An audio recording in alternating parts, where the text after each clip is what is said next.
यानी एक कॉइल को आपके पास क्या है, एक कॉइल है। एक कॉइल को जोड़ने के लिए आपके पास क्या होगा, एक विभक्त बल्य होगा। क्या होगा, एक विभक्त बल्य होगा। समझ में आई दोस्तों मेरी बात।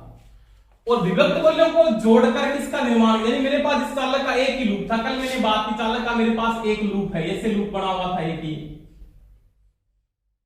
इसके साथ मैंने कम्यूटेटर खंड को ऐसे लगाया था, दो भागों में बंटा हुआ अलग अलग, ऐसे बीच में माइका थी। कम्यूटेटर खंडों या विभक्त बल्यों के संयोग से, इनके संयोग से, संयोग का मतलब इनके जोड़ से किसका निर्माण होता है, कम्यूटेटर का निर्माण होता है। एक ही बात है। अब कम्यूटेटर सेगमेंट कितने होंगे, जितनी कोयलें होगी, जितनी आर्मेचर में कोयलें हैं उतने ही क्या होंगे, कम्यूटेटर के सेगमेंट होंगे। जितनी आर्मेचर में क्या होगी, कोयलें, या जितनी आपके पास आर्मेचर में कोयल है, आर्मेचर कोयल की संख्या होगी, की संख्या बराबर क्या होंगे, कम्यूटेटर सेगमेंट। ये चीज का ध्यान रखना। इतनी आपके पास क्या होगी, आर्मेचर में कोयल की संख्या होगी, इतनी क्या होंगे, कम्यूटेटर के सेगमेंट होंगे। क्या होंगे, कम्यूटेटर के दोस्तों सेगमेंट होंगे।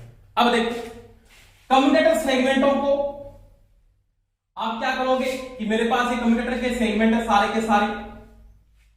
कम्यूटेटर सेगमेंट को और आर्मेचर वाइंडिंग को जिस भाग पर जोड़ा जाता है उस भाग को क्या बोलते हो, राइजर बोलते हो, सोल्डरिंग आयरन की सहायता से। यानी राइजर क्या है तो वो मैं यहां पे बता देता हूं आपको। Riser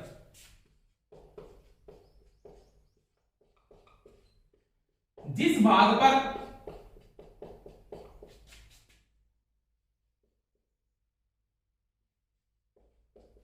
commutator segment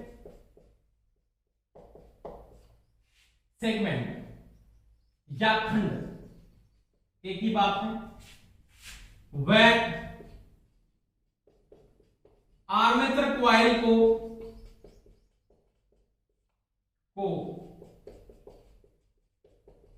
soldering iron की सहायता से, सोल्डरिंग आयरन का मतलब क्या होता है, साधारण भाषा में सुना होगा काबिया। सोल्डरिंग आयरन की सहायता से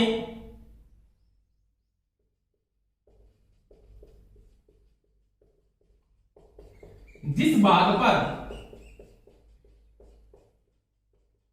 जोड़ा जाता है वह ऊपरा हुआ भाग